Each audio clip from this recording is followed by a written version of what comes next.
Aí, pessoal, está gravando então, né? Nós estamos aí na aula de Direito Empresarial do sexto semestre matutino, né? Do dia 2 de setembro, né? Já estamos aí em setembro, gente, né? Primavera, setembro amarelo.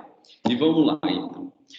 Nós estávamos estudando aí, né, o conceito de empresário, depois entramos nos requisitos de empresário, né? E nós vimos aí que nos requisitos de empresário, nós temos que, para poder exercer a atividade empresarial, é necessário, então, que se esteja no pleno gozo da capacidade civil, né, e não for legalmente impedido, né, nos termos do artigo 972 do Código Civil. E nós vimos que estar em pleno gozo da capacidade civil é não ser menor, né, e não estar interditado, né? Não ser menor e não estar interditado. O que significa dizer, então, que quem é menor de idade ou quem é maior, porém interditado, não irá poder exercer atividade empresarial. Essa é a regra. No entanto, interpretando esse dispositivo, né, é possível aí que, na verdade, o menor e o maior interditado, eles não iniciem, mas eles continuem uma atividade empresarial previamente iniciada, né? Desde que eles tenham, então, autorização judicial, né? Então, o menor e o incapaz, eles não podem iniciar uma atividade empresarial, mas eles podem continuar uma atividade empresarial desde que tenham expressa autorização do juiz, né? E a gente comentou aí que é interessante essa autorização, porque se o juiz eventualmente autorizar, ele fará constar nessa autorização listas de bens, uma voltada à atividade empresarial, né? Consequentemente, respondendo por essa atividade empresarial. E uma segunda lista de bens que são particulares ao menor e ao incapaz e que não responderão pela atividade empresarial.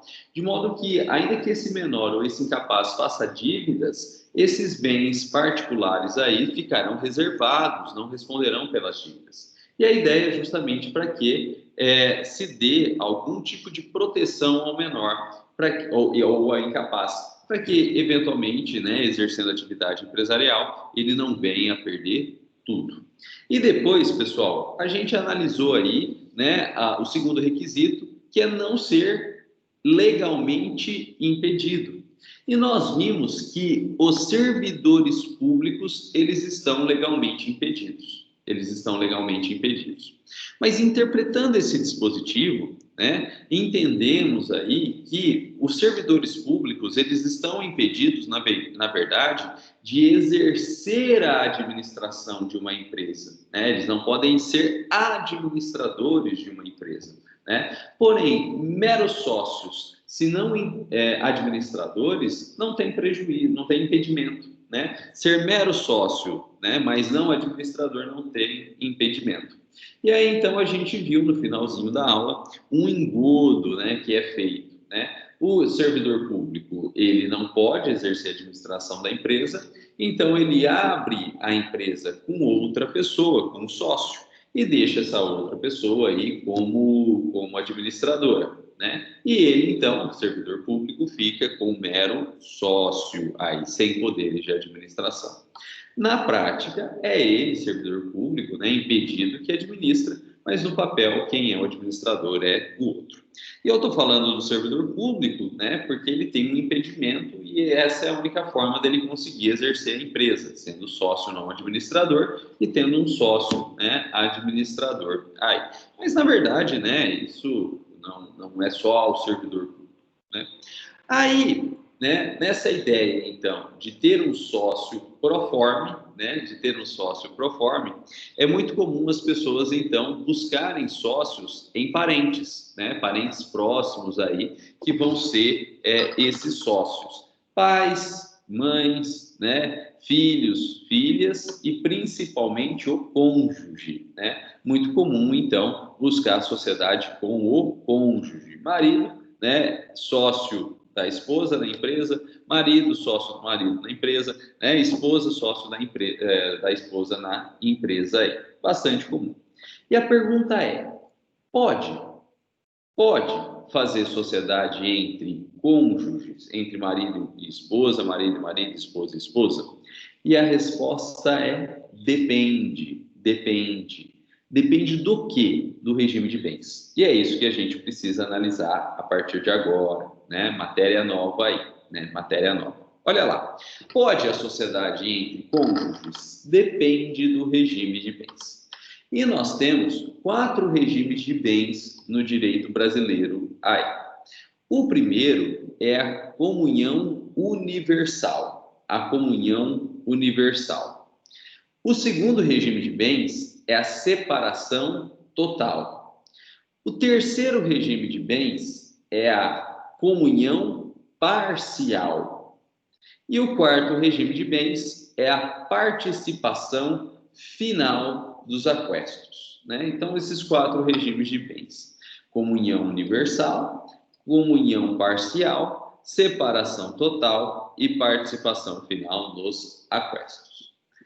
Os dois regimes de bens extremados,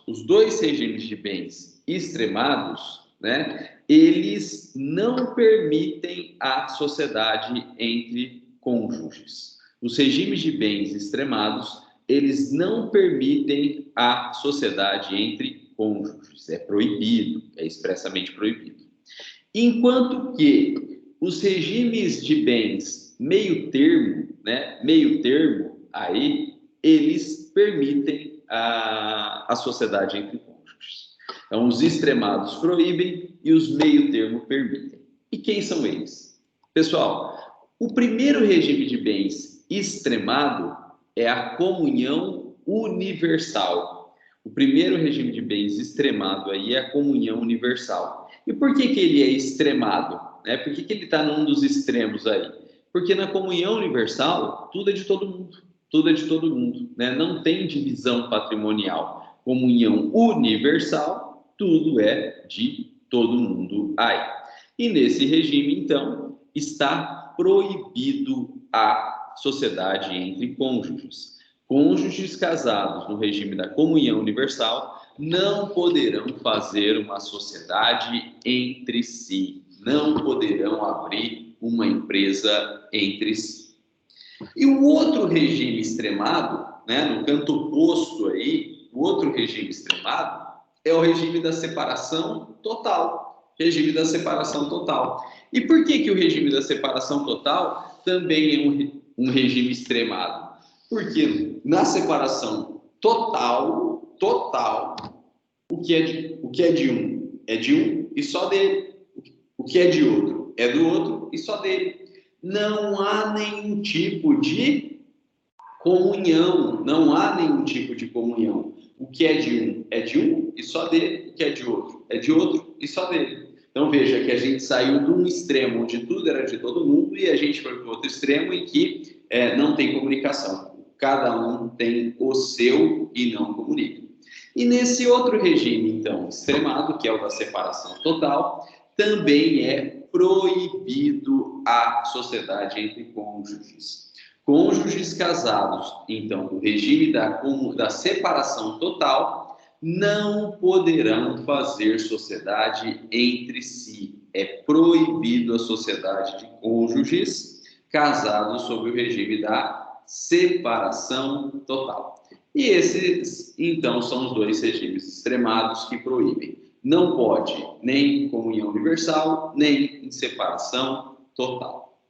E aí vocês vão me perguntar, por que não pode? Porque a lei proíbe. E por que a lei proíbe? A lei proíbe porque se fosse possível, na verdade, essa sociedade entre cônjuges casados sob esses regimes significaria, na verdade, burla à lei, burla ao próprio regime de bens. Burla ao próprio regime de bens. E, portanto, a lei optou já em proibir a sociedade entre cônjuges casados nesses dois regimes.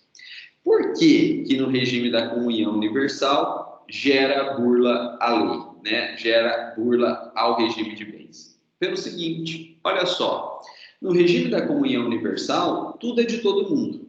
Só que quando a gente, então, vai para a empresa, se fosse possível, na empresa, cada qual teria suas cotas. Cada qual teria suas cotas. Um dos cônjuges teria um número de cotas, o outro cônjuge teria outro número de cotas, fazendo, portanto, uma divisão, que é incompatível com a ideia de comunhão universal, que não tem divisão. Então, se tivesse empresa, dividiria. E não é para dividir, porque na comunhão universal é para ser tudo de todo mundo.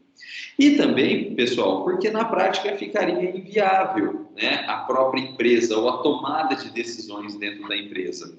Porque, ainda que a empresa fizesse uma divisão em cotas, dando cotas para um cônjuge e cotas para outro cônjuge, pelo regime de bens, não tem divisão. Então, na verdade, a cota de um seria do outro, a cota do outro seria de um. E aí, quem tem maior número de cotas para tomar a decisão? Quem seria, então, o sócio majoritário para tomar a decisão? Não sei, não tem, porque tudo é de todo mundo, né? E se não tem um sócio majoritário para tomada de decisão, quem vai tomar a decisão? Ah, faz por votação. Não tem jeito, porque vai dar, se der empate, quem decide? Tudo é de todo mundo. Não tem como, né? Fica inviável a própria tomada de decisão dentro da empresa. E para evitar esses dois problemas, então, a lei expressamente proíbe a sociedade entre cônjuges casados no regime da comunhão universal. Não pode, não pode. E, do outro lado, né, no regime da separação total, também é proibido. E por que no regime da separação total também é proibido? Pelo seguinte, no regime da separação total, o que é de um, o que é de outro é de outro. Então, não é para ter separação. Se eles pudessem fazer uma sociedade entre si, né, se eles pudessem abrir uma empresa entre si, eles teriam cada qual o seu número de cotas. Até aí tudo bem, que é dividido, beleza, pelo regime de bens, e é dividido pela empresa, pelo número de cotas, beleza. Só que, sendo uma sociedade entre cônjuges, só tem 2 sócios. Tudo bem que cada um vai ter as suas cotas. Mas se um deles morre, só sobra o outro. Só sobra o outro. E aí a empresa inteira fica com um só. Inclusive a parte que era do outro, fica para quem sobreviveu. Ué, mas não é para ser separado? É para ser separado, tanto pelo regime de bens quanto pela empresa. Mas se só tem 2 e um morre, tudo fica para o outro? Juntou? Juntaria se fosse possível. E como não pode juntar, porque a ideia é separação total de bens, como não pode juntar, porque a ideia é separação total de bens, a lei optou em proibir. Porque na prática significaria, então, uma burla ao regime de bens. É para ser separado, mas aí se faz empresa e um morre, junta tudo, então burlou o regime de bens. Então, não pode também ter sociedade, ter empresa entre cônjuges casados no regime da separação total. Né? E com isso, né, nós terminamos os regimes extremados que proíbem. Né? Não pode, então, nem na comunhão universal e nem na separação total. E quando que vai poder? Nos regimes meio termo, né? Nos regimes meio termo. Será possível a sociedade entre cônjuges no regime da comunhão parcial, na comunhão parcial, e também no regime da participação, né? Final dos aquestos, né? Então, regimes meio termo, regimes parciais, que é o da comunhão parcial e da participação final nos aquestos, permite sim a sociedade entre cônjuges. Permite sim a sociedade entre cônjuges. E, pessoal, na prática é a grande maioria dos casos, porque se as pessoas não optarem expressamente por um regime diferente, o regime padrão de casamento é o regime da separação parcial, né? Então, se vai no cartório de registro civil e casa normalmente, você está casando pelo regime da comunhão parcial. Então, a grande maioria das pessoas, dos casais, né, são casados aí pelo regime da comunhão parcial e eles podem sim, então, fazer empresas entre eles. E se não quiser ser casado no regime da comunhão parcial, vai ter que fazer um documento chamado pacto antinupcial, adotando um regime diverso, né? Seja da comunhão parcial, seja da comunhão universal, seja da separação total e mesmo da participação final dos aquestos aí. Mas como o regime padrão é a comunhão parcial, a grande maioria dos casais são casados na comunhão parcial e a grande maioria dos casais podem sim fazer sociedade entre cônjuges. Gente, a nossa aula não é de direito de família, então eu também não me aprofundo nessa ideia de regime de bens. Eu só preciso, na verdade, apresentar o regime de bens para poder falar para vocês que não pode sociedade, não pode empresa entre cônjuges na comunhão universal e na separação total. E nos regimes meio termo, né, que é a participação no final dos aquestos, a comunhão parcial, vai poder sim. Mas a título de curiosidade, né, vamos comentar um pouquinho aí sobre esses regimes meio termo. Olha lá, no regime da comunhão parcial, o que cada cônjuge possuía antes do casamento é de cada um deles, ou seja, é particular de cada um deles, não vai comunicar, é só de um, é só do outro. Porém, tendo havido o casamento sob o regime, então, da comunhão parcial, tudo que foi adquirido por eles, ainda que individualmente por um deles, após o casamento, vai ser dos dois. Vai ser dos dois, meio a meio, 50% para cada um. Então, o que eles possuíam antes é particular, não comunica. Agora, casando, o que eles vierem a adquirir posteriormente, ainda que apenas um deles vier a adquirir após o casamento, é sim dos dois, né? Meio a meio, 50% para cada um. Esse é o regime padrão aqui no Brasil. E o regime da participação final dos aquestos, ele foi uma criação do Código Civil de 2002. Ele não existia antes do Código Civil de 2002. E ele foi importado aí da Itália ou da Alemanha, não me lembro bem de onde ele veio. E, na verdade, ele nunca pegou aqui no Brasil, né? Ele nunca pegou aqui no Brasil. Muito raro alguém casar por esse regime da participação final dos aquestos. Por quê? Ele é muito complexo, ele é muito difícil de ser operado, né? Na prática, ele é tão complexo que ele se torna inviável, né? E por quê? Porque ele faz uma confusão de patrimônio. Ele fala o seguinte: os bens são particulares. Então, o que é bem não comunica. Porém, os frutos, os rendimentos dos bens são comuns.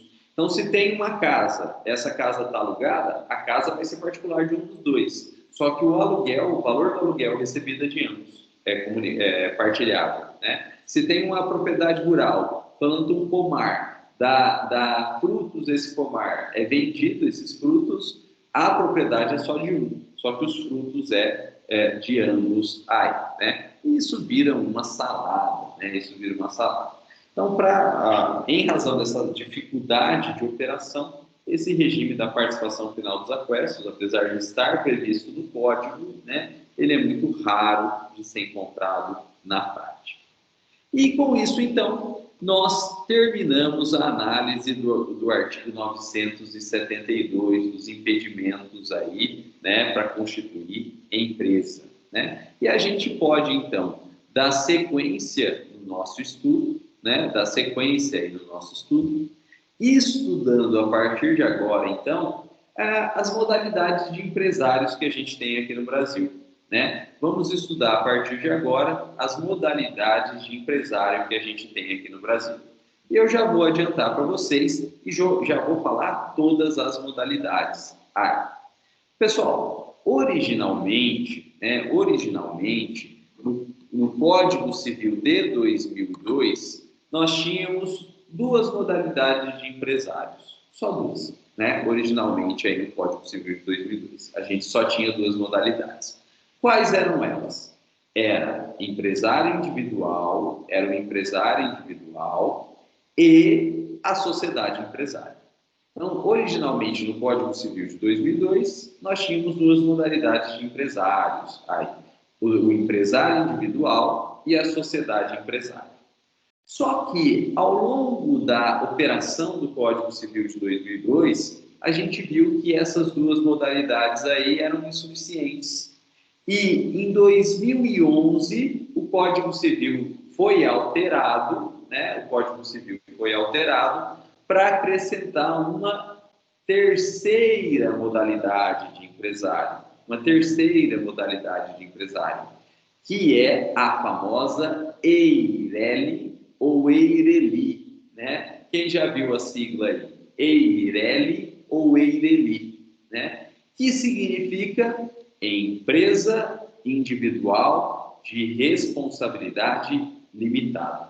A empresa individual de responsabilidade limitada. E, na verdade, essa terceira modalidade, ela pegou o melhor dos dois mundos, né? Ela pegou o que tinha de melhor no empresário individual, pegou o que tinha de melhor na sociedade empresária e se formou a Eireli. Então, na verdade, a gente tem, né, hoje um meio termo entre o empresário individual e a sociedade empresária, que é a Eireli. Então, hoje, nós temos o empresário individual, a Eireli no meio e a sociedade empresária. E essas são, né, as três modalidades próprias aí de empresário aqui no direito brasileiro. O empresário individual, a Eireli no meio e a sociedade empresária.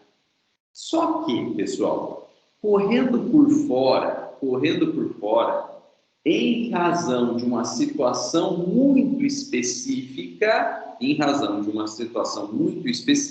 a gente vai estudar, é possível uma quarta modalidade. Só que essa quarta modalidade, ela não é propriamente uma modalidade de empresário. Por quê? Porque ela é uma situação muito específica e ela é temporária. Que é, então, a sociedade unipessoal temporária. A quarta modalidade é a sociedade unipessoal temporária. E a gente vai estudar, então, todas elas, terminando aí pela sociedade unipessoal temporária. Bom, pessoal, apresentado aí as quatro modalidades, né, que é o empresário individual, a EIRELI, a sociedade empresária e a sociedade unipessoal temporária, a gente passa ao estudo de cada uma delas, iniciando aí pelo empresário individual. E o empresário individual, ele é a pessoa física que sozinho exerce atividade empresarial. O empresário individual é a pessoa física que sozinho exerce atividade empresarial.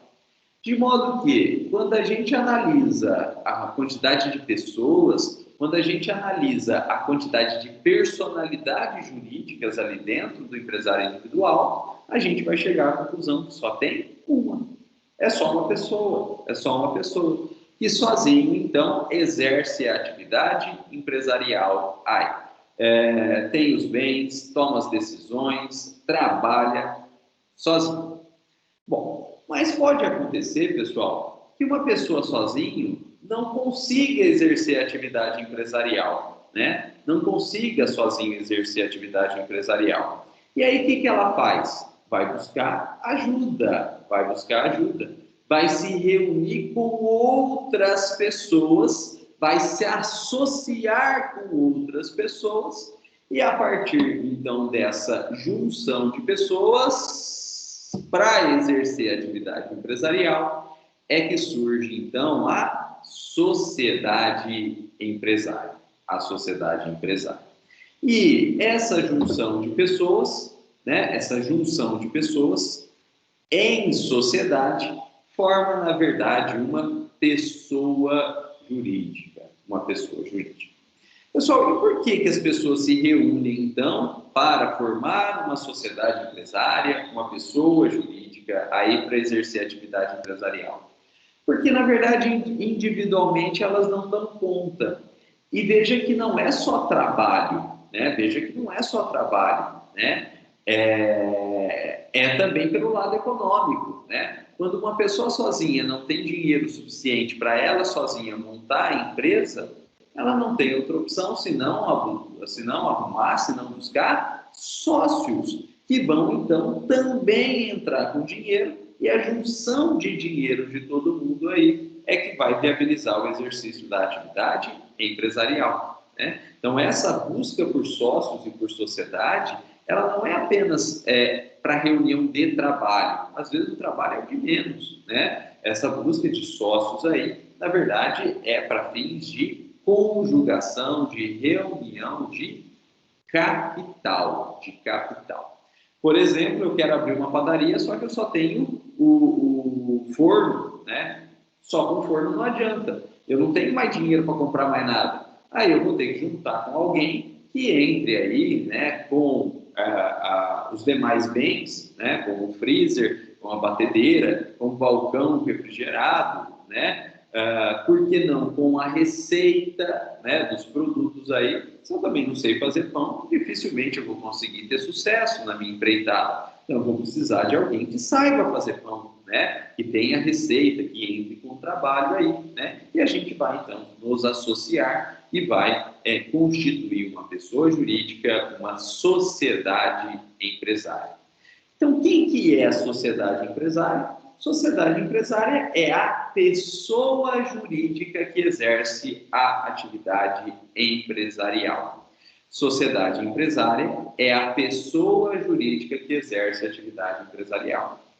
E, pessoal, quando a gente analisa essa sociedade empresária, olha que interessante, né? No caso da sociedade empresária, quem exerce a atividade empresarial é a pessoa jurídica. É a pessoa jurídica. Mas, além da pessoa jurídica, a gente tem outras pessoas ali dentro, que são os sócios, né? De modo que a gente tem a pessoa jurídica como empresário e a gente tem a pessoa dos sócios, né, como sócios, mas elas estão lá. E é por isso que, quando a gente fala em sociedade empresária, no mínimo a gente tem 3 pessoas. No mínimo, a gente tem 3 personalidades jurídicas. Por que 3? Porque uma que é a pessoa jurídica e as outras 2 são os sócios. E para ter sócio, você precisa ter no mínimo mais outra pessoa. Então, os sócios são sempre no mínimo 2. Os sócios são sempre no mínimo 2. E com isso, a sociedade empresária ela tem 3 pessoas, ela tem 3 personalidades jurídicas. A própria pessoa jurídica, que é a sociedade, e no mínimo mais 2 sócios aí. Bom, pessoal, e por que essa quantidade de pessoas é importante? Essa quantidade de pessoas é importante quando a gente analisa um dos princípios base do direito empresarial, que é, olha lá, está selecionado aí para vocês no material, né, na tela, o princípio da unidade patrimonial. Né? Esse número de pessoas dentro aí do empresário individual, dentro aí da sociedade empresária, ele é muito importante quando a gente analisa, então, um princípio básico do direito empresarial, que é o princípio da unidade patrimonial. Princípio da unidade patrimonial. E, pessoal, esse princípio ele tem um conceito que a gente vai trabalhar, que é super simples. E, na verdade, não importa o conceito de princípio da unidade patrimonial. O que importa para a gente é a aplicação desse princípio ao empresário individual e à sociedade empresária. Porque, conforme a gente aplica esse princípio ao empresário individual e à sociedade empresária, nós vamos ter efeitos completamente diferentes para cada um deles. E esses efeitos que são importantes, esses efeitos que são extremamente importantes. E são esses efeitos que me permitem concluir que não se recomenda exercer atividade empresarial na forma de empresário individual. Não se recomenda exercer atividade empresarial na forma de empresário individual. Recomenda-se, na verdade, exercer atividade empresarial com sociedade empresária. É muito melhor, é muito mais seguro exercer atividade empresarial na forma de sociedade empresária. E tudo isso, né, essa conclusão aí, essa recomendação que eu estou fazendo, decorre, então, do princípio da unidade patrimonial e da aplicação e os efeitos desse princípio no empresário individual e na sociedade empresária. Feita essa observação, né, direcionando aí que a gente precisa pensar a partir de agora, a gente vai trabalhar com esse princípio. E o que fala o princípio da unidade patrimonial? Qual que é o conceito do princípio da unidade patrimonial? O princípio da unidade patrimonial, ele é super fácil. Ele fala o seguinte: para cada pessoa, para cada personalidade jurídica, existe um único patrimônio. Por isso que ele é conhecido como princípio da unidade patrimonial. Porque para cada pessoa, para cada personalidade jurídica, existe um único patrimônio. E só isso. Esse é o princípio da unidade patrimonial. É só isso. Mas, como eu disse para vocês, não importa o conceito, importa a aplicação desse princípio ao empresário individual e à sociedade empresária. Vamos aplicar esse princípio, então, para cada um deles? Começando aí pelo empresário individual. O princípio da unidade patrimonial fala que para cada pessoa existe um único patrimônio. No caso do empresário individual, tem quantas pessoas ali dentro?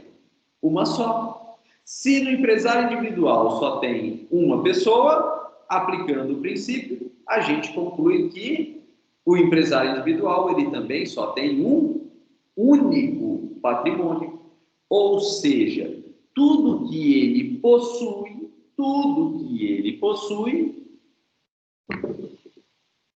está no mesmo patrimônio. Tanto os bens voltados para a atividade empresarial, quanto os bens não voltados para a atividade empresarial. E os bens não voltados para a atividade empresarial, a gente chama de bens pessoais. Então, tudo que ele possui, tanto os bens voltados para a atividade empresarial, quanto os bens pessoais, pertencem a ele e só a ele. Até aí tudo bem. O problema está quando esse empresário individual, operando a sua atividade empresarial, a coisa começa a dar errado e ele começa a ter dívidas. Dívidas decorrentes da atividade empresarial. Porém, quando esses credores decorrentes da atividade empresarial resolvem cobrar essas dívidas contra o empresário individual, eles vão tentar penhorar bens desse empresário. E que bens? Todos os bens que ele possui. Tanto os bens empresariais, quanto os bens pessoais. Os bens pessoais também poderão ser penhorados, porque é uma coisa só, né? Imaginemos aí que todos os bens do empresário individual, né? Todos os bens do empresário individual, tanto os empresariais quanto os pessoais, estão dentro do mesmo balaio. E aí, quando o credor vem e tenta pegar um bem e coloca a mão dentro do balaio, ele pode pegar qualquer bem, ele pode tirar qualquer bem do balaio. Tanto os bens empresariais, sim, claro que pode, mas também os bens pessoais. E aí o empresário individual faz dívidas na atividade empresarial e pode perder os bens pessoais, a casa, o carro, né, a moto, o rancho, o barco, e se tudo der certo, a esposa também. leva todos os bens pessoais dele embora. Aí, e ele pode sim ficar sem nada. Ele pode sim ficar sem nada.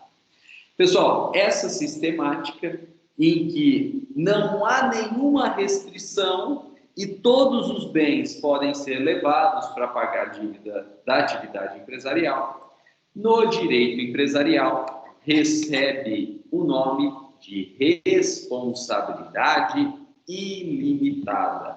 Essa é a famosa responsabilidade ilimitada. Então, o empresário individual, em decorrência do princípio da unidade patrimonial, como ele só tem uma personalidade, como só tem uma pessoa, também terá só um único patrimônio. E aí a integralidade do seu patrimônio, inclusive os bens pessoais, respondem pela integralidade das dívidas, inclusive empresariais. E isso é chamado, então, de responsabilidade ilimitada. Por quê? Porque não tem limitação nenhuma, né? Não tem proteção nenhuma. Todos os bens dele, inclusive pessoais, respondem por todas as dívidas dele, inclusive empresariais. E isso, gente, não é ruim para o empresário. Isso não é ruim para o empresário. Isso é péssimo, porque ele pode estar exercendo uma atividade empresarial que é uma atividade de risco. Pode vir aí uma situação imprevista e até para a gente, né, que não é da área, né, até imprevisível, né? Eu só tinha ouvido falar de vírus mortal em filmes de ficção, né? Então, para a gente aí que não é da área, imprevisível, e aí dá um revertério na atividade econômica dele. Ele começa a fazer dívidas e ele é empresário individual, a responsabilidade dele é ilimitada e ele pode sim vir a perder tudo, sair sem nada de lá. Então isso é péssimo para a atividade empresarial. E em razão desse problema, que é a responsabilidade ilimitada, é que a gente não recomenda exercer atividade empresarial na forma de empresário individual. É muito melhor, é muito mais seguro exercer atividade empresarial como pessoa jurídica, como sociedade empresária. E por quê? Em razão também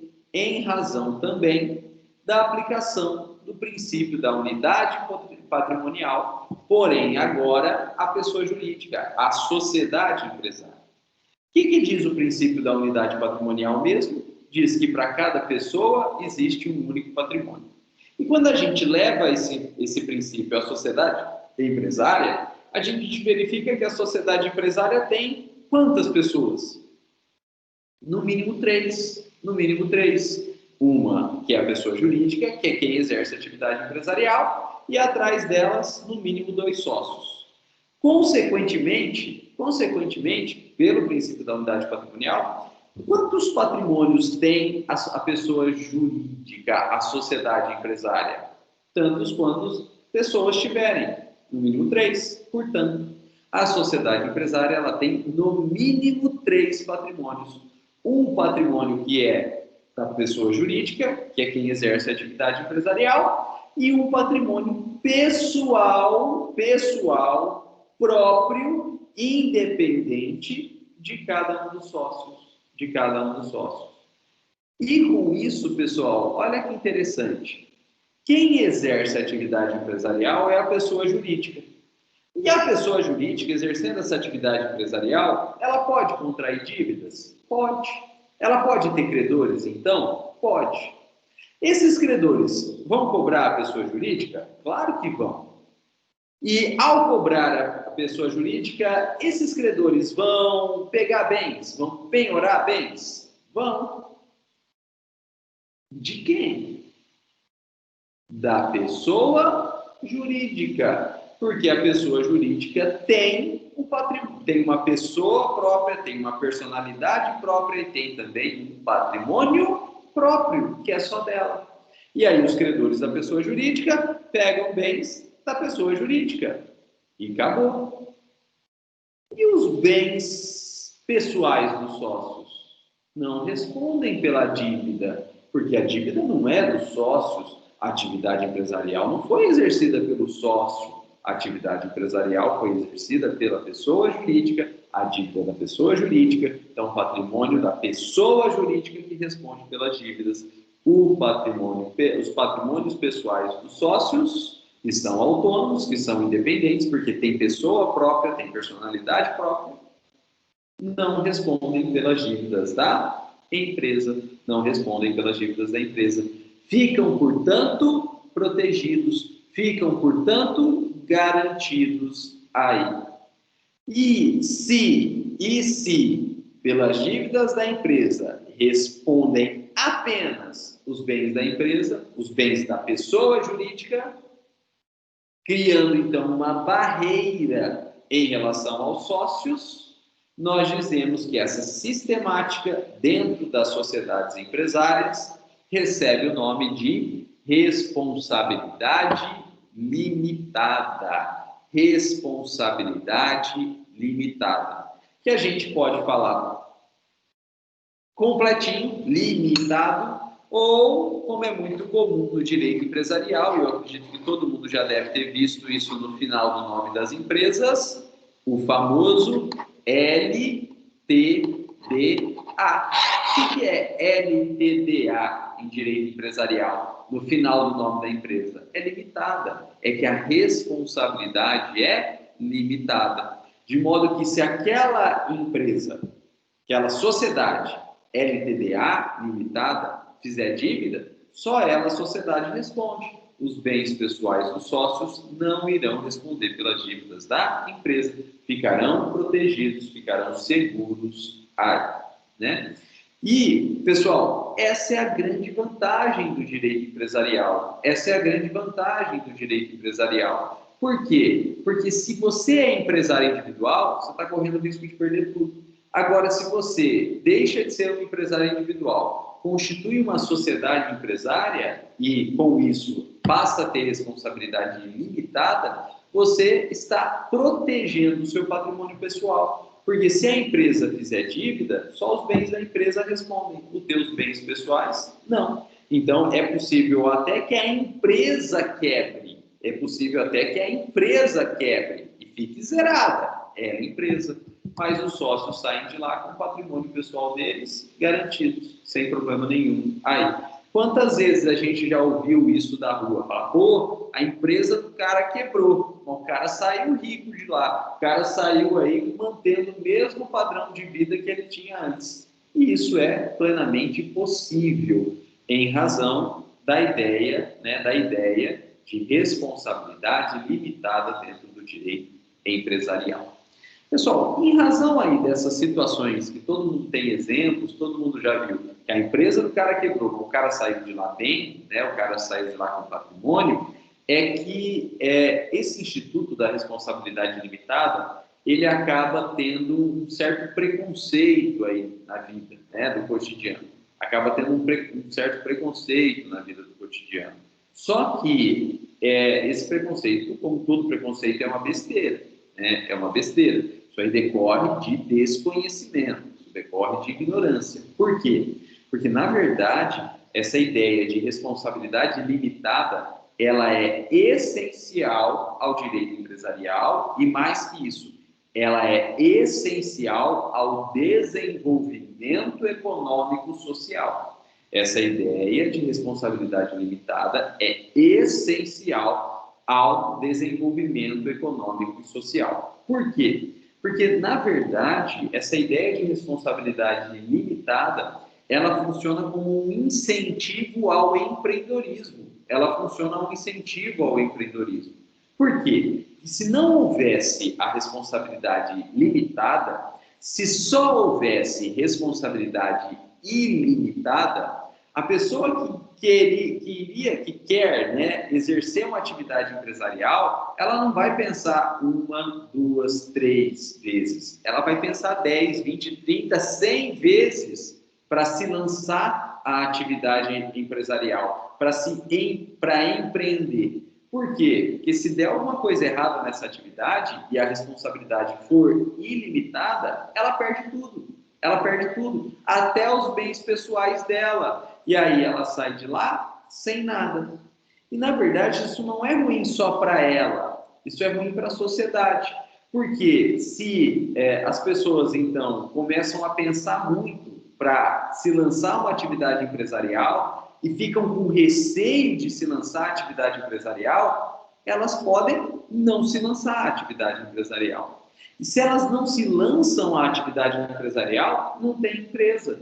E se não tem empresa, não tem desenvolvimento econômico, não tem geração de emprego, não tem recolhimento de tributo, e aí a sociedade como um todo quebra. A sociedade como um todo quebra, né? Olha aí a crise do coronavírus, né? Empresas foram fechando, todo mundo aí está em grandes dificuldades econômicas. É a realidade, né? Então, se a responsabilidade fosse ilimitada, o número de empresas seria muito menor. O número de empresas seria muito menor, né?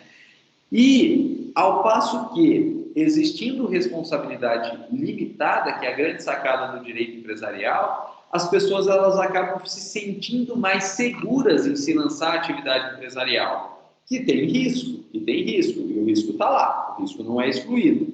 Porém, né, na prática, o risco fica mitigado, porque se perder, sendo a responsabilidade limitada, vai perder apenas os bens da empresa, não vai perder os bens pessoais. E será possível, então, sair da empresa que quebrou, mas com bens pessoais, tanto para se manter, quanto para ter capital para se lançar uma nova atividade empresarial, né? Para lançar um novo empreendimento aí. O primeiro não deu certo, mas pode ser que o segundo dê certo. E para você se lançar no segundo, você tem que sair com o capital do primeiro, porque senão você não consegue fazer o segundo. Pessoal, isso é absolutamente normal, né? Os grandes empresários de hoje foram os pequenos empresários de ontem, né? E provavelmente, né, a empresa de hoje não é a primeira empresa que aquela pessoa abriu, né? A primeira empresa, né, provavelmente aí não deu tanto certo, né? Porque a pessoa era inexperiente, a pessoa não tinha capital, né? A pessoa às vezes não tinha mercado, né? E aí, então, pode ser que o primeiro empreendimento não deu certo, mas se ela saiu com algum capital daquele primeiro empreendimento, ela se lançou ao segundo, ao terceiro, e uma hora dá certo, né? Então, na verdade, essa ideia de responsabilidade ilimitada, ela é uma garantia dos empresários que se lançam ao empreendedorismo? Sim, mas é uma garantia para que haja empreendedorismo, né? Que haja empresa, né? Que haja inovação, que haja desenvolvimento econômico, né? Então, não tenham preconceito quanto à responsabilidade limitada. Saibam que ela é boa para o empresário, mas saibam que, na verdade, ela é essencial para a própria atividade econômica e para o desenvolvimento econômico social. Sem responsabilidade limitada, a gente não teria empreendedorismo, ou pelo menos não seria no grau que nós temos em razão da garantia que a responsabilidade limitada dá, né? Em razão da mitigação dos riscos da atividade empresarial que a responsabilidade limitada dá. E é por isso que eu falei para vocês que vale muito a pena, que é muito melhor exercer a atividade empresarial como uma sociedade empresária, né? Porque, como sociedade empresária, a responsabilidade vai ser limitada. A empresa pode quebrar? Pode. Né? Vai perder bens? Vai, mas só os bens da empresa. O patrimônio pessoal dos sócios fica protegidinho. Aí, essa é a ideia. Agora, pessoal, como toda boa regra em direito, né, existem exceções, né? Existem as exceções. E a exceção da responsabilidade limitada, vocês já estudaram, né? A exceção à responsabilidade limitada, vocês já estudaram. Lá no primeiro ano de Direito Civil, parte geral, né? E também lá no quarto ano em Processo Civil 1, né? Em Processo Civil 1. Quem lembra aí, né, da desconsideração da personalidade jurídica, né? A desconsideração da personalidade jurídica, ela é exceção à responsabilidade limitada. Pela responsabilidade limitada, pelas dívidas da empresa, respondem apenas os bens da empresa. Porém, excepcionalmente, se essa empresa, então, praticar irregularidades, né, trazidas aí pelo artigo 50 do Código Civil, como abuso da personalidade jurídica pela confusão patrimonial ou pelo desvio de finalidade, vai ser possível, então, desconsiderar a personalidade jurídica e essa dívida que era da empresa e que deveria recair exclusivamente sobre os bens da empresa, irão recair sobre o patrimônio pessoal do sócio. A desconsideração da personalidade jurídica permite, então, que a dívida que era da empresa recaia sobre o patrimônio pessoal do sócio. Penhore a casa, o carro, a moto, o barco, o rancho, a esposa do sócio aí, né? Mas isso, pessoal, é exceção, né? No direito empresarial, a desconsideração da personalidade jurídica é a exceção. Pessoal, como vocês já estudaram no direito civil e no processo civil a desconsideração da personalidade jurídica, porque processualmente falando, a desconsideração da personalidade jurídica ela é uma intervenção de terceiro, né? Ela é uma intervenção de terceiro, então já foi estudado, né, lá no processo civil no quarto semestre. Nós não vamos aprofundar o nosso estudo agora em desconsideração da personalidade jurídica. É instituto já estudado, né? O importante é só observar que no direito empresarial é exceção. Então, dificilmente ocorre uma desconsideração da personalidade jurídica dentro de processos que envolvam, né, direito empresarial, né? Os juízes aí no direito empresarial, eles trabalham a desconsideração como algo excepcional, né? Só quando de fato houver uma irregularidade, né? Um abuso da personalidade jurídica, uma confusão patrimonial, um desvio de finalidade. Do contrário, os juízes, né, em processos que envolvam o direito empresarial, tendem a não desconsiderar a personalidade jurídica. Agora, pessoal, apesar da gente não aprofundar esse estudo, porque ele já foi estudado, né? É importante notar que esse instituto sofreu algumas modificações aí recentes, né? Trazidas pela Lei da Liberdade Econômica, né? Lei da Liberdade Econômica. A Lei da Liberdade Econômica de setembro de 2019, ela alterou um pouco o artigo 50 do Código Civil, que trata da desconsideração da personalidade jurídica. Mas ela não inovou, ela alterou um pouco, mas ela não inovou. Por quê? Porque o intuito aí da Lei da Liberdade Econômica, né, que é uma lei de direito empresarial, que tenta facilitar as atividades econômicas, as atividades empresariais, por isso que é Lei da Liberdade Econômica, ela tornou expresso a ideia de que no direito empresarial a desconsideração é a exceção, né? Então, isso que já era uma construção doutrinária, né, que no direito empresarial a desconsideração é exceção, é raro, foi tornado expresso agora no artigo 50 do Código Civil, por alteração trazida pela Lei da Liberdade Econômica de setembro de 2019. Então, hoje, né, tem disposição expressa de que a desconsideração é algo excepcional.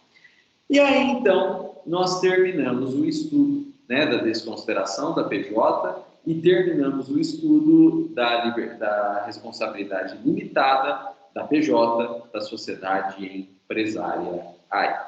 E a gente pode, então, concluir, né, que realmente não vale a pena exercer atividade empresarial como empresário individual, porque o risco é muito grande. É muito melhor exercer essa atividade empresarial como sociedade empresária, porque na sociedade empresária vale a responsabilidade limitada, né? Vale a responsabilidade limitada, diminuindo, mitigando bastante o risco aí, né? Então, se o empresário individual quiser ter responsabilidade limitada, ele deve se transformar em uma sociedade empresária. E para ele, então, se transformar em uma sociedade empresária, ele vai precisar, um só não dá, ele vai precisar de mais alguém, ele vai precisar de um outro sócio.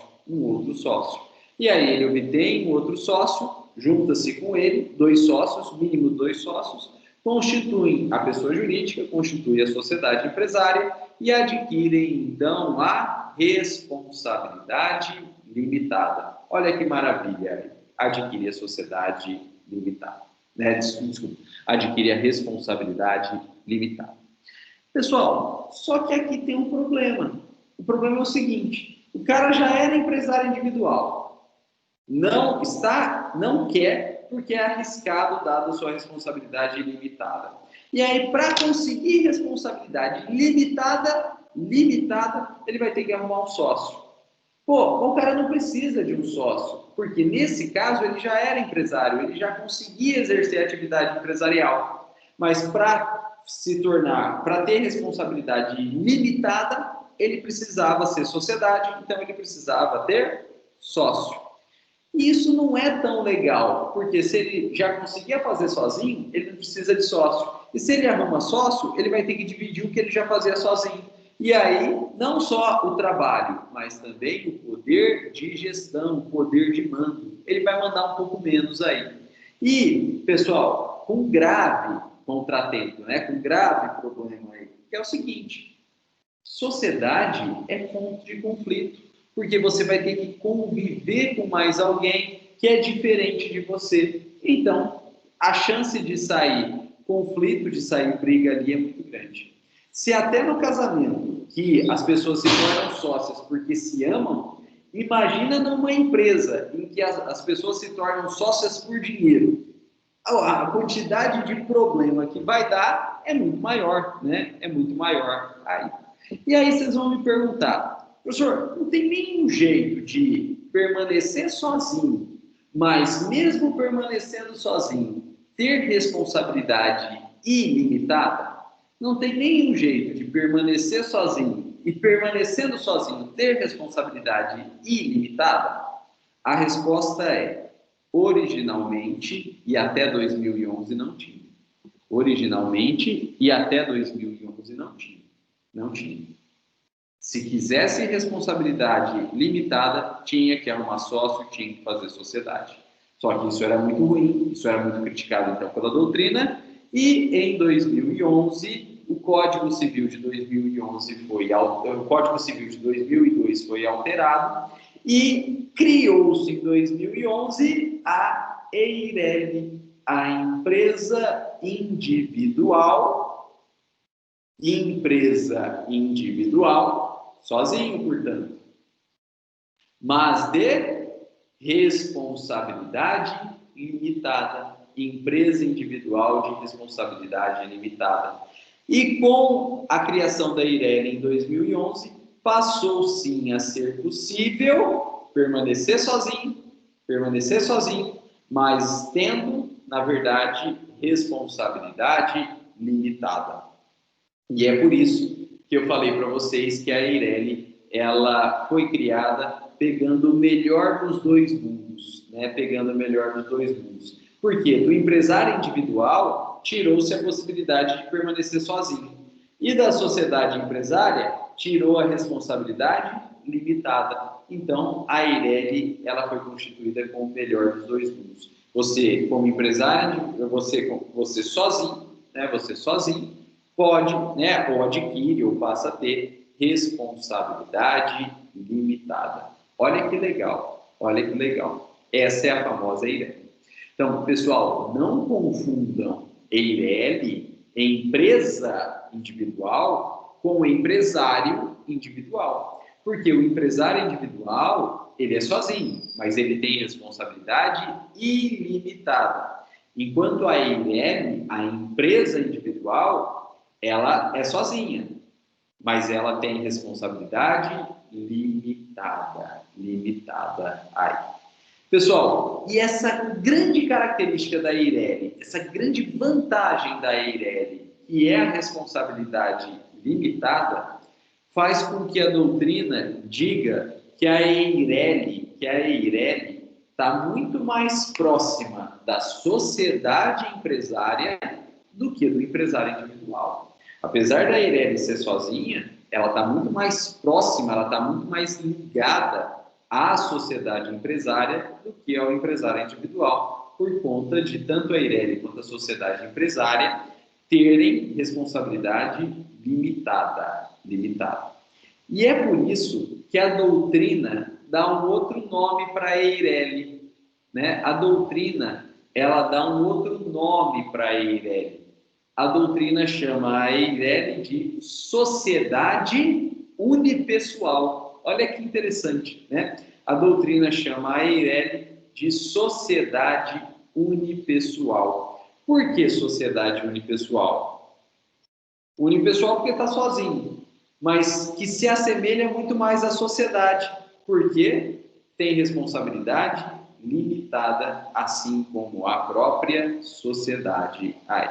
Então, gente, tomem cuidado, né? Porque se a gente não sabe disso e a gente vê o termo sociedade unipessoal, a gente vai achar que é uma incongruência, porque sociedade precisa de sócio. Se precisa de sócio, como que ela vai ser unipessoal? Ah, não tem jeito. Tem sim, a EIRELI, né? A EIRELI é uma sociedade unipessoal, né? E ela é uma sociedade unipessoal, pessoal, né? Definitiva. Sociedade unipessoal definitiva, porque ela começa e perdura a vida inteira, se quiser. Ela começa e perdura a vida inteira, se quiser. Unipessoal, né? Começo, meio e eventualmente fim, no tempo que for, no prazo que for, quando for, unipessoal. Ela jamais vai precisar de outro sócio, né? Ela jamais precisa de outro sócio. Ela já foi criada unipessoal e ela perdura para toda a vida dela unipessoal.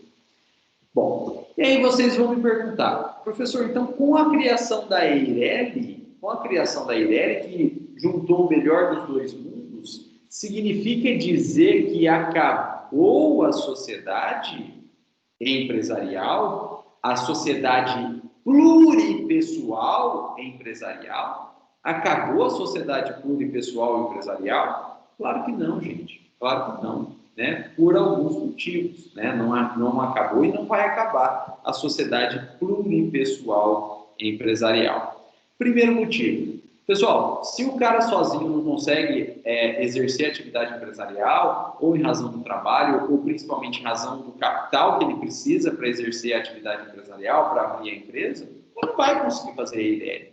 Ele não vai conseguir fazer a EIRELI. Se ele não tem capital sozinho, não faz a EIRELI. Ele vai precisar de sócio.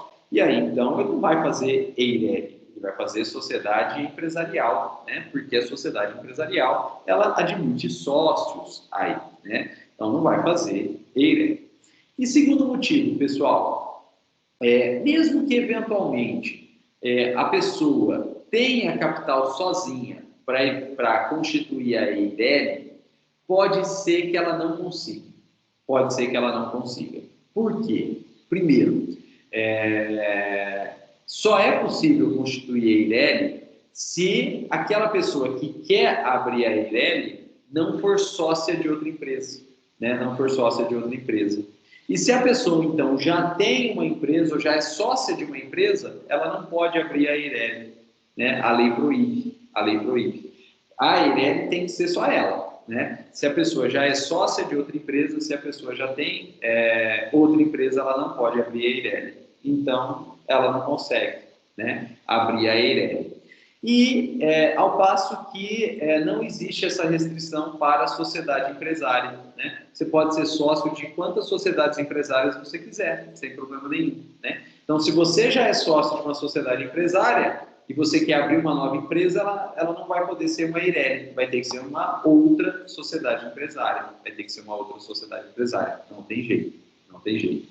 E também, pessoal, porque a lei, ao criar a EIRELI, né, ela trouxe uma exigência de capital social mínimo, né? Se vocês puderem aí, depois, no aconchego do lar, darem uma olhada no artigo 980-A do Código Civil, artigo 980-A do Código Civil, vocês vão ver que esse artigo permite a criação da EIRELI desde que tenha um capital social mínimo, no mínimo, de 100 salários mínimos, o que é algo extremamente elevado, né? Algo extremamente elevado, né? Dá mais de 100 mil reais aí, né? E veja, não é o capital da empresa, né? Não é o capital da empresa, né? Não é tudo que ela tem, é o mínimo que ela tem que ter para poder abrir. É o mínimo que ela tem que ter para poder abrir, no mínimo 100 mil reais. Isso é extremamente elevado, isso é extremamente elevado, né? Ao passo que, para constituir uma sociedade empresária, não existe essa exigência de capital social mínimo. Então, eu posso constituir uma sociedade empresária com 1.000, 5.000, 10 mil reais de capital social tranquilamente, né? Então, em questão patrimonial, é muito mais fácil você constituir uma sociedade empresária porque não exige capital social mínimo de que constituir uma EIRELI que exige um capital mínimo e bastante elevado de 100 salários mínimos aí, né? E essa exigência, então, do capital social mínimo de 100 salários mínimos, na prática, ela inviabiliza, né, muitas vezes, a constituição da EIRELI. Quem tem isso para colocar na empresa? Né? E não é o total, é o mínimo, né? Então, é bastante complicado aí, né? Então, na verdade, olha só, em 2011, a lei reconheceu a crítica da doutrina, né, e permitiu, então, a criação da EIRELI, dando com uma mão. Mas a lei também tirou com a outra mão, porque ela restringiu bastante a possibilidade da criação das EIRELIs, né? Porque não pode ser sócio de nenhuma outra empresa, né? E tem que ter um capital social mínimo de 100 salários mínimos. E em razão dessas restrições, é que se não conseguir cumprir essas restrições, né, a única opção aí continua sendo ser sociedade empresária. Em razão dessas restrições, não vai poder abrir a EIRELI, então vai ter que abrir uma sociedade empresária aí. Pessoal, alguém tem alguma dúvida? Alguém tem alguma pergunta a respeito disso? Né? A gente avançou bastante na matéria aí, né? Então, vou abrir para vocês. Alguém tem alguma dúvida? Alguém tem alguma pergunta a respeito disso? Fiquem à vontade. Ninguém? Ninguém? Bom, então vamos terminar? Então vamos terminar para a gente poder fazer um intervalinho aí? Vamos terminar para a gente poder fazer um intervalinho? Olha lá. Vamos lá. Eu falei para vocês que a gente tem, então, 3 modalidades de empresário, que é o empresário individual, que é a EIRELI e que é a sociedade empresária, né? E eu disse para vocês também que, correndo por fora aí, tem uma 4ª modalidade, né? Que não é bem uma modalidade, mas existe, que é a sociedade unipessoal temporária, que é a sociedade unipessoal temporária. Pessoal, a sociedade unipessoal temporária, ela ocorre numa situação bem específica aí, que é o seguinte: se tem, na verdade, uma sociedade empresária, formada por sócios, 2 ou mais sócios. Porém, por alguma fatalidade aí, os sócios saem ou morrem. Os sócios saem ou morrem. E fica um sócio só. Por exemplo, né, sociedade de 2, um morre, fica um só. Ou sociedade de 2, um sai, fica um só, né? E aí, então, o que era sociedade empresária pluripessoal, com 2 ou mais sócios, em razão dessa fatalidade, que é a saída ou a morte dos demais sócios, ficando um só, ela se torna uma sociedade unipessoal temporária, né? Então, em razão da fatalidade, o que era sociedade pluripessoal se torna sociedade unipessoal temporária. Temporária. E por que temporária? Porque, nesse caso, a lei permite que ela permaneça unipessoal, que ela permaneça com um sócio só, apenas por um determinado período de tempo, que é 180 dias. Então, ela vai poder permanecer unipessoal pelo prazo de 180 dias.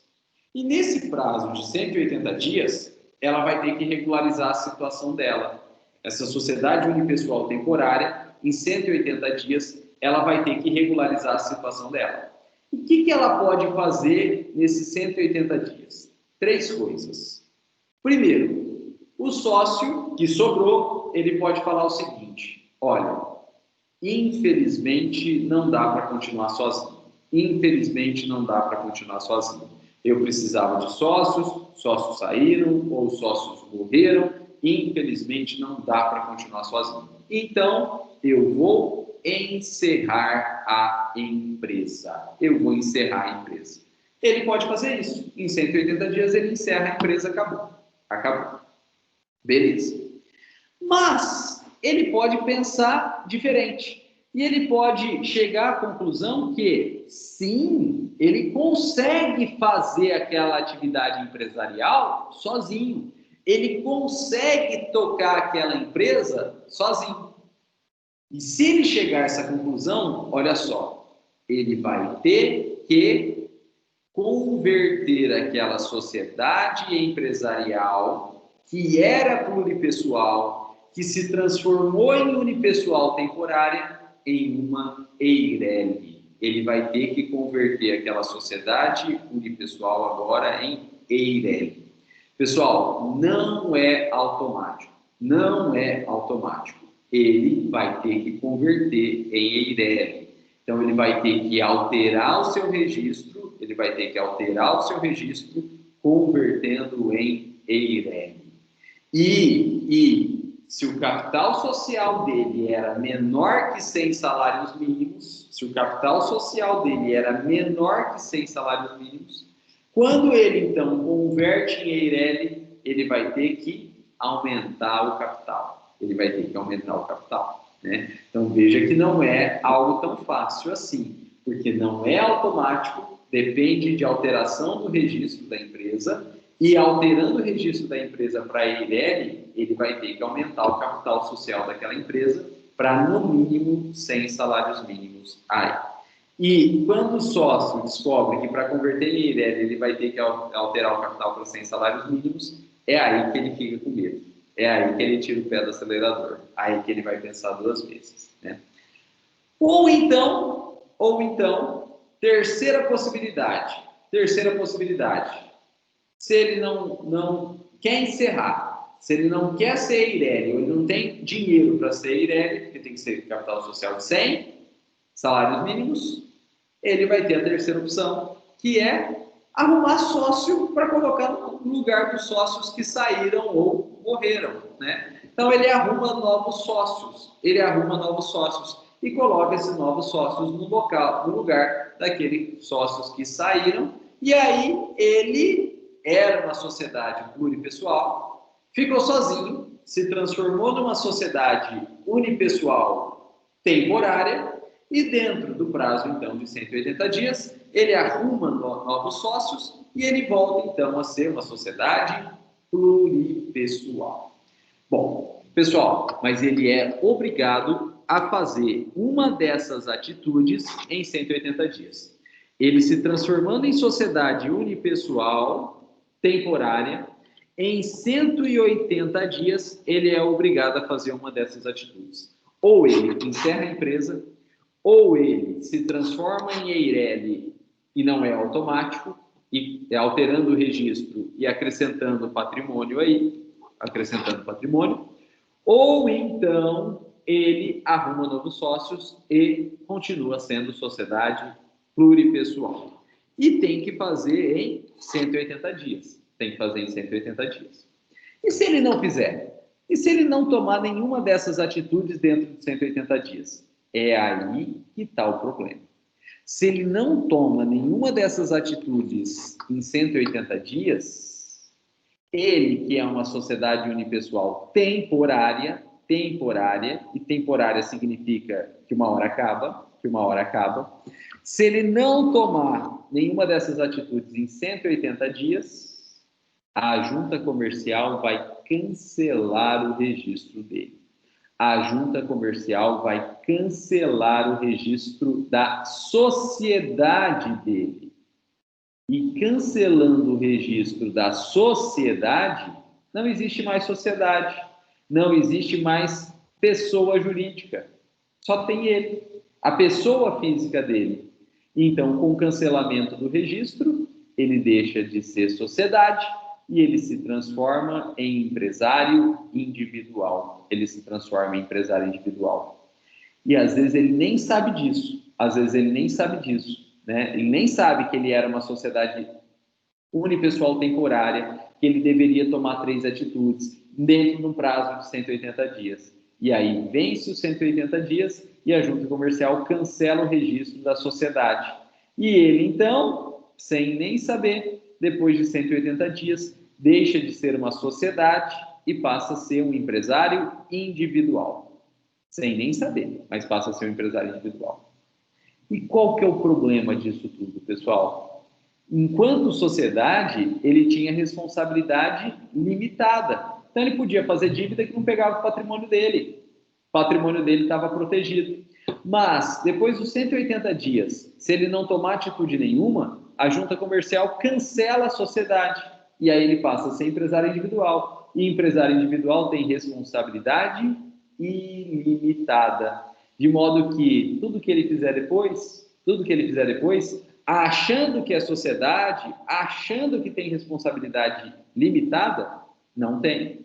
Ele está fazendo como empresário individual e de responsabilidade ilimitada. E se ele faz dívida, a dívida, sim, vai recair no patrimônio pessoal dele. E ele pode, sim, vir a perder tudo, né? Pode vir a perder tudo. Pessoal, isso acontece normalmente por desconhecimento. A pessoa não sabe se era sociedade e saiu todo mundo, ficou sozinho. Ela é sociedade unipessoal, mas é temporária. E ela tem que tomar medidas para evitar, em 180 dias, para evitar o cancelamento do registro da sociedade. Se não tomar medida, cancela o registro da sociedade, deixa de existir sociedade e ele passa a operar, na verdade, na forma de empresário individual com responsabilidade ilimitada. E aí, quando ele descobre isso, ele já operou como empresário individual e as dívidas que ele fez já estão recaindo sobre o patrimônio pessoal dele. E aí ele perde a casa, o carro, a moto, o barco, o rancho, se tudo der certo, a esposa também, né? Então, isso é uma situação muito, mas muito drástica aí e que acontece na prática, principalmente por desconhecimento. E com isso, então, a gente terminou a nossa matéria programada para esse primeiro bloco de aulas, né? Eu vou interromper o vídeo para não ficar muito longo, né? Mas a gente continua aqui conversando para sanar as dúvidas, depois faz um intervalinho e a gente retorna para o segundo bloco.